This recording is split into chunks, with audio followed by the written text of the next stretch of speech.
Мною принято решение о проведении специальной военной операции.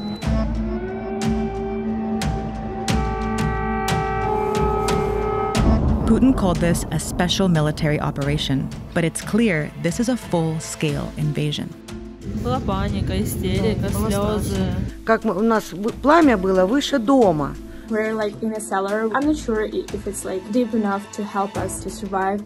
Russian troops and tanks have entered Ukraine on all fronts.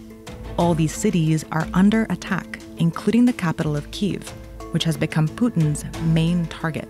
Many are sheltering in basements and metro stations across Ukraine. There have been hundreds of casualties, and over 500,000 Ukrainians have been forced to flee their homes. This is one of Europe's largest wars since World War II. Since then, Europe's map has been shaped by political alliances. But now, Putin wants to redraw Europe's map by force.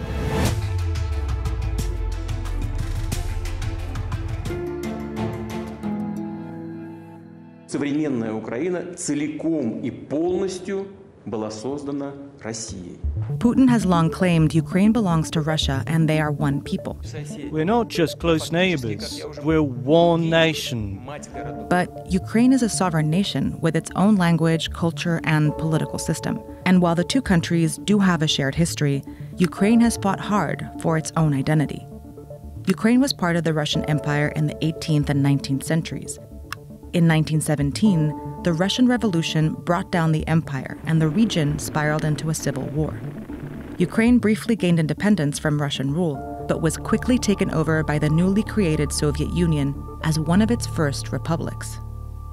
Over the next decade, the Soviet Union brutally expanded its control, and by the end of World War II, it forged a sphere of influence over here, while the West held its influence over here, essentially dividing Europe and marking the beginning of the Cold War.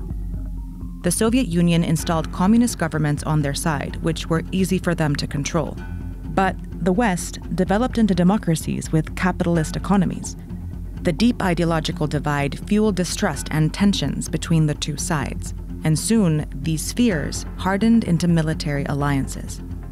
In 1949, these countries, along with the US and Canada, formed the North Atlantic Treaty Organization, or NATO, and promised to defend each other from invasion. A few years later, these countries joined the Soviet-led Warsaw Pact alliance, and each side built up its military to protect itself from the other. Europe remained this way for decades, until one side finally collapsed. By late 1991, republics like Ukraine began declaring independence from Soviet domination. The Soviet Union dissolved into 15 independent countries, including a much weaker Russia. And the Soviet sphere of influence disappeared as many countries overthrew their communist governments. Even though the Cold War ended, the alliance on the other side of Europe was still going strong. In fact, it was expanding. In 1999, Poland, Hungary, and the Czech Republic joined NATO. In 2004, 7 more countries joined. That moved NATO into the old Soviet sphere of influence, making NATO's border with Russia the longest it's ever been. Belarus, Ukraine, and Georgia were now the last post-Soviet countries left between Russia and NATO. But Ukraine and Georgia both wanted to join NATO for a long time, and that made them prime targets for Russia. Ukraine became a NATO partner in 1994, which brought them a step closer to becoming a member. Україна буде в НАТО. Це історична подія для нашого народу. And in 2013, they reached an association agreement with the European Union. But when it came time to sign the deal, Ukraine's pro-Russian government refused. Instead, they chose to strengthen ties with Russia.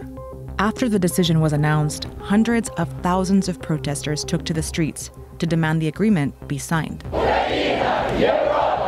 Ukraina, Europa! After months of peaceful protests, the Ukrainian president cracked down and killed more than 100 people, sparking more protests, which eventually drove the president out of office and the country. This meant Putin was losing political influence over Ukraine, so he decided to use force instead. First, he invaded and annexed Ukraine's Crimean Peninsula. Then, Russia-backed separatists captured the regions of Donetsk and Luhansk and declared them independent of Ukraine. Since then, Ukraine has been locked in a conflict with Russia that has killed 14,000 people and displaced nearly 2 million. For nearly 8 years, Putin has held on to these regions, destabilizing Ukraine and keeping it from moving closer to the West. But in November 2021, Putin decided to go all in. Satellite images showed at least 100,000 Russian troops and military equipment piling up along the border of Ukraine. Putin repeatedly denied any plans to invade, but weeks later, he presented his demands to the West. His main demand was that NATO stop expanding and move its military borders back to where they were in 1997, away from Russia's. Western leaders rejected his demands. Instead, they put forces on standby and reinforced their military presence in Eastern Europe. Back at Ukraine's border, Russian troops continued to gather. And over here, along its border with Belarus, Russia began conducting huge military drills. On February 21st, the threat of war became real. Считаю необходимым принять уже давно назревшее решение. Незамедлительно признать независимость и суверенитет Донецкой Народной Республики и Луганской Народной Республики. His troops immediately crossed the Ukrainian border into Russian-backed separatist regions under the pretense of peacekeeping. Ukraine announced a state of emergency, and President Zelensky made a direct appeal to the Russian people. Война лишит гарантий всех. Гарантий безопасности не будет больше ни у кого. Кто от этого пострадает больше всего?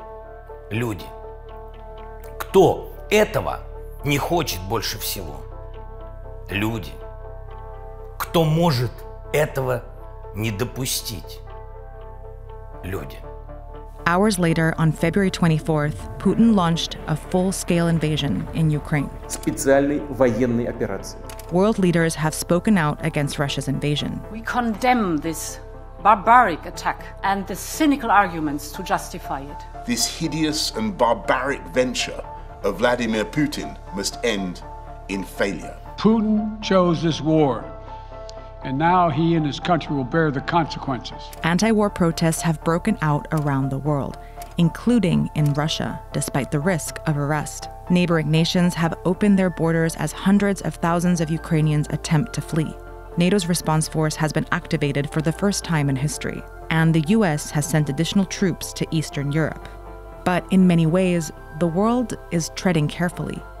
Putin controls the world's largest arsenal of nuclear weapons and has already threatened anyone who might interfere. Кто бы ни пытался помешать нам, должны знать, что ответ России будет незамедлительным и приведет вас к таким последствиям, с которыми вы в своей истории еще никогда не сталкивались. So countries around the world are imposing some of the harshest economic sanctions to slow Putin down and sending tons of military aid to support Ukraine. For now, Russian forces keep pushing deeper, but Ukraine is fighting back. Захищаємо нашу незалежність, нашу державу. І так буде й далі.